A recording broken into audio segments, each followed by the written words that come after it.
Happy Thursday, kings and queens, saints and survivors. Again, we want to thank God for waking us up on this one on this time side of life. I'd like to wish a very happy birthday to my sister Alicia Watson, and may God bless you with many, many, many more. As far as your gifts are concerned, I'm sure you're so happy to split them with me three ways: half of me, half of myself, and you can have whatever's left over. Love you, sis. Hey, 2020 has been a crazy year. It just seems like everything is going on.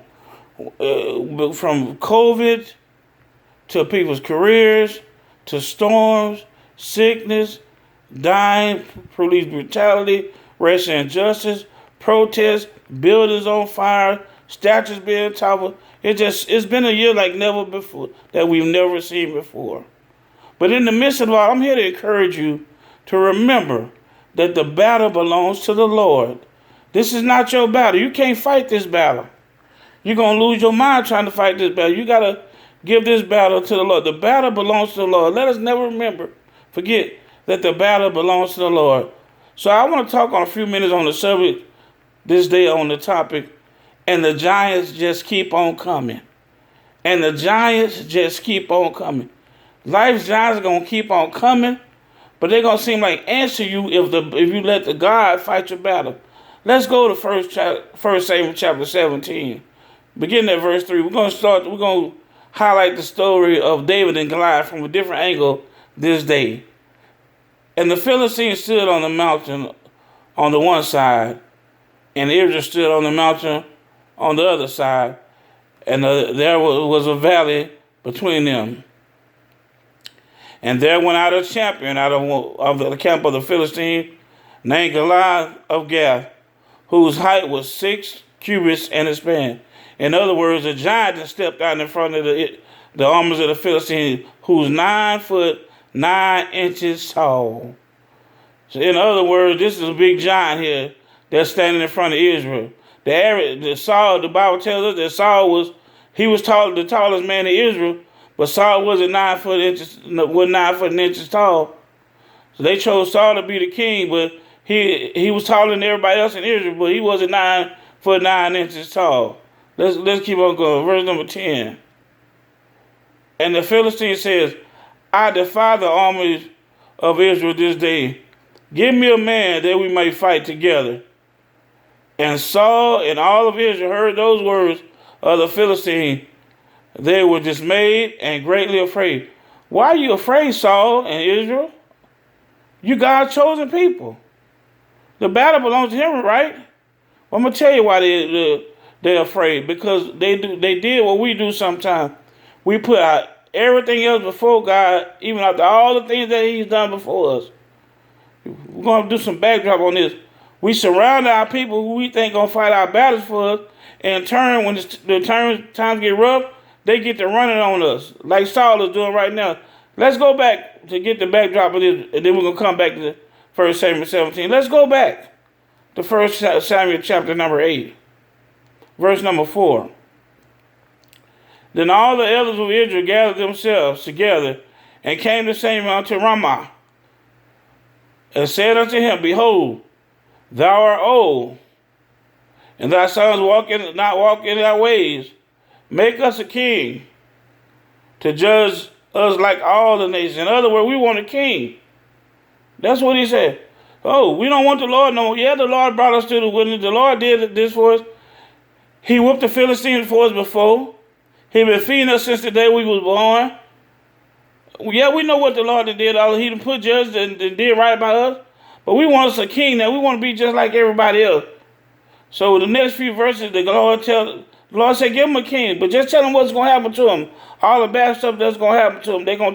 He's going to take their land, take their daughters, make them servants, and so forth and so on. But they didn't care. After Samuel tell them what all the stuff they're going to have, this is how they respond. Nevertheless, the people refused to obey the voice of Samuel. They said, nay, but we will have a king over us. Forget God. We want us a king, that we also may be like all the nations, and that our king may judge us and go out before us and fight our battles. Fight your battles, son. So let's get back to 1 Samuel chapter 17. Hold on. Wait a minute now. let's go back to verse number 11. What's Saul doing? Saul sitting there trembling in his boots. You wanted a king, God gave you Saul, now you over there trembling in your boots. Guess what? You chose a man over God. Now there's Jonathan standing in front of you. Now you're shaking in your boots. But the battle still belongs to the Lord. There's always somebody in God's camp that remember that the battle belongs to the Lord. Verse number 16.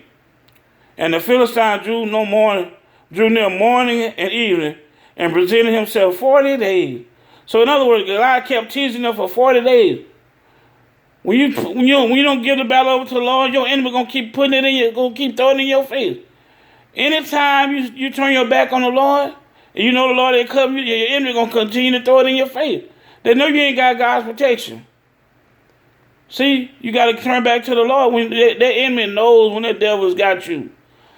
They're gonna keep throwing it in your face. Come on and fight now. They know you running scared. He's out there 40 days and 40 nights teasing Israel. What is this king you done chose? Come on, fight, little scaredy cat. where y'all at? Where's this king Saul you done chose? Let's keep it moving. Verse number 26 though. But God gonna always come through for his people. And David spake to the men of Israel. And David spake to the men that stood by him, saying, what shall be done to the man that killed this Philistine, and maketh away the reproach from Israel? For, listen to this, for who is this uncircumcised Philistine that he should defy the arms of the living God? David said, what? Who is this fool? I don't care how tall he is, how big he is. The battle belongs to the Lord. Who is this fool going to come out here and defy my God? That's our problem. We need to stand up for folks start talking about our God. Stand up for your God. David stood up for his God. He said, forget that. I ain't running scared. Yeah, I'm a little kid, but I ain't running no scared of no giant. The battle belongs to the Lord. Who is this fool dumb enough to try to fight against God? But since he want to fight, come on with it. I got God on my side. Verse number 32. And David said to Saul, let no man heart fail. Because of him, thy servant will go and fight with this Philistine. David said, I'll go. Y'all scared, I'll go, because I know what the Lord did. Let me tell you what he did. And Saul said to David, thou art not able to go against the Philistine to fight with him. Thou what? Thou but a youth, and he a man far from his youth. And so now you're going to try, you all scared, but you're going to tell David not to go. What difference is it to you?